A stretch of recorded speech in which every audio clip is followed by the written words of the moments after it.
We'll talk about it. We'll come back to stay. I'm ashamed about that committees exist and they don't go to the evidences they are presented. And I tell you, this committee has no right to go against the president. The president of FIFA can only be revealed from his activities by the Congress. I am a man of principles, and these principles are, and I still go on, that never take money you have not earned. Secondly, pay your debts. But now they are telling me that I tried to buy through Michel Platini votes for the 2011 elections. No. I am now suspended 8 years. Suspended 8 years. But I will fight. I will fight for me and I will fight for FIFA. Suspended 8 years for what? So therefore, immediately, and I spoke with my lawyer this morning, who definitely was not surprised that the notification of the decision was first made to the media and later to those they should receive it. He's not surprised because communication in this ethics committee is an example how you shall not do it. We go immediately once again to the appeal committee. We go to the TAS, Tribunal Arbitral du Sport. We go also to, that's another, to Swiss, the rights of Switzerland. I'm a Swiss citizen.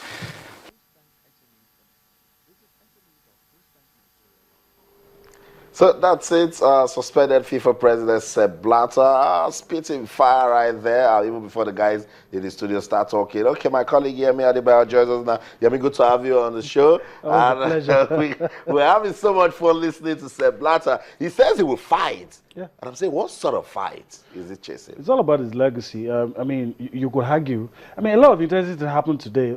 For instance, even the ethics committee, what they said, the explanation he gave wasn't acceptable. That's right. But even they admitted that they didn't have enough to charge him on corruption. But he was saying something different from Michel Platini. And so, you see, a lot of questions. Like, for instance, I'm asking myself, is this a plan to dent Platini's image? Is it a plan to dent, and it went wrong? You know, a whole lot of interest. But Blatter just outlined his plans for you right there. I mean, I'll go back to the appeals committee. I'll go to CAS, and I'm a Swiss citizen. Of course, I'll go to Swiss courts. You know, what is just? I'm not going down without a fight. That is what Blatter is saying. And for Platini, it gets interesting. The guy says, "Look, I'm not surprised by anything that came out from today, because that's the one I even picked. Now he says he's not surprised. I expected it. Yeah. But the twist. But he went on to say the masquerade of people that wants to bring him down. Yeah, blah, blah. he knows them. It was close to mentioning it, and it's surprising to me the backing that he's still receiving from UEFA. UEFA still says that look, they support his right to get fair hearing. Whether or not they are telling us that the ethics committee gave a fair hearing in this one, it's left to be seen. But I can tell you it doesn't end. But one thing is sure, my own opinion. They will not have a role to play in February during the election. Both guys, but I see both guys returning to FIFA because these guys, they know the game. Okay. They're powerful. Okay. So that's it. FIFA Ethics Committee, the key points. They said the payment was made in February 2011. Had no legal basis. In fact, they said it was a disloyal payment in the contract signed by both men when Platini started working for Blatter on August the 25th, 1999. Tunde Koiki, I'll get you talking about this. Both men's explanation that there was an oral agreement over the payment was rejected as not convincing.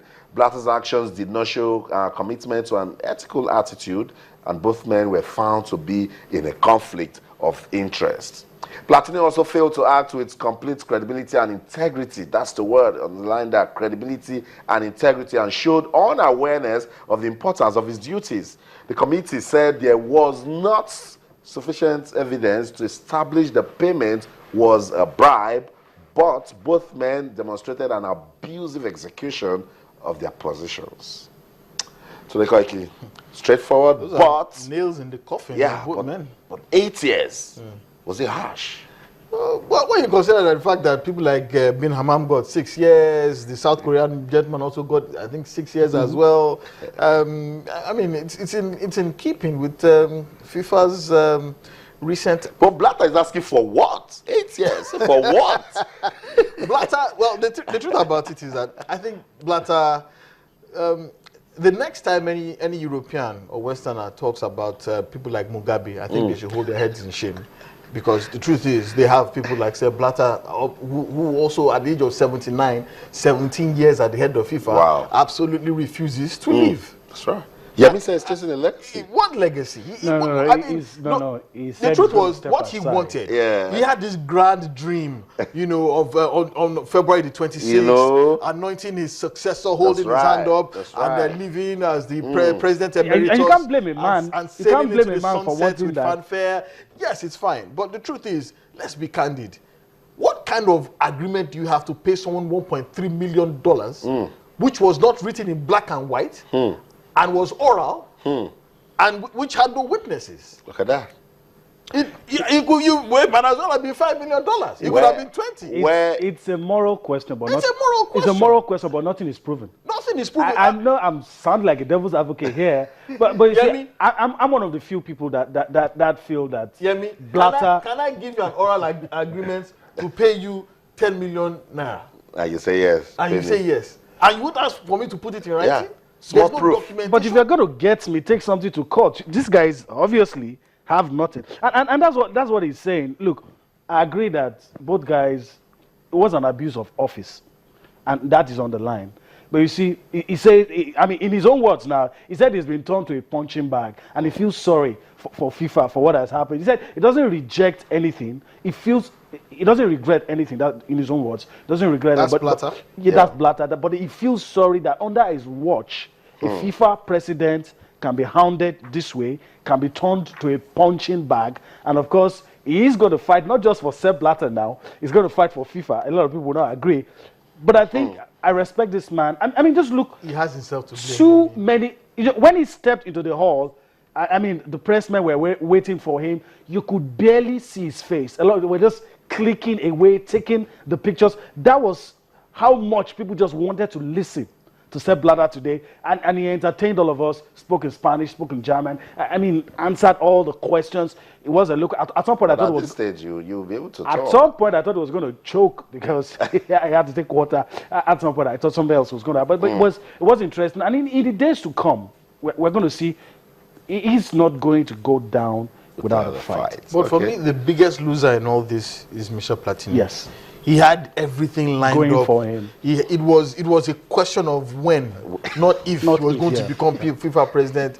The support was there. Massive. He was charismatic, a former player, former world player of the year, former Ballon d'Or. He was the poster boy. He was smelling roses. But now this has effectively nailed his coffin because. Elections take place on the 26th of February. Even if he gets back, he's still somewhat tainted, by everything that has gone down. Whether he can garner enough support, clearing his name in time to be able to run is one thing. Whether he can garner enough support for a tainted candidacy is another question as well. So now the issue of morality and ethics now begins to come in. That's right. Where people like Blatter are insisting that they will fight to the end, that nothing is proven. For what? At the age of 79 and 70. But I don't know, you guys, you seem like you're taking a position. The guys there, even the ethics committee, say Blatter will still retain his privileges. And even in that interview, he told us, I am still the president.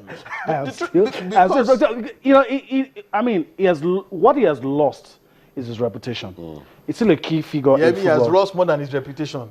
The truth is, the FIFA president is one of the most powerful human beings in the world. That's right. The man sits and dines with call out any presidents of the world. Presidents, and when FIFA brings a letter and bans us, everybody's running helter-skelter. Yeah, doesn't carry that power. He has no standing army. He has no secret service. He has nothing. but by the virtue of a single letter, he can bring an entire country sweating. That's right. And that power is it's worth fighting for, and that is what he's trying to fight for. You know, the loss of the privileges, the loss of those. It's not only his name he's fighting for. I agree. It's the cushy life, the good life that he's also fighting to retain. Because if you live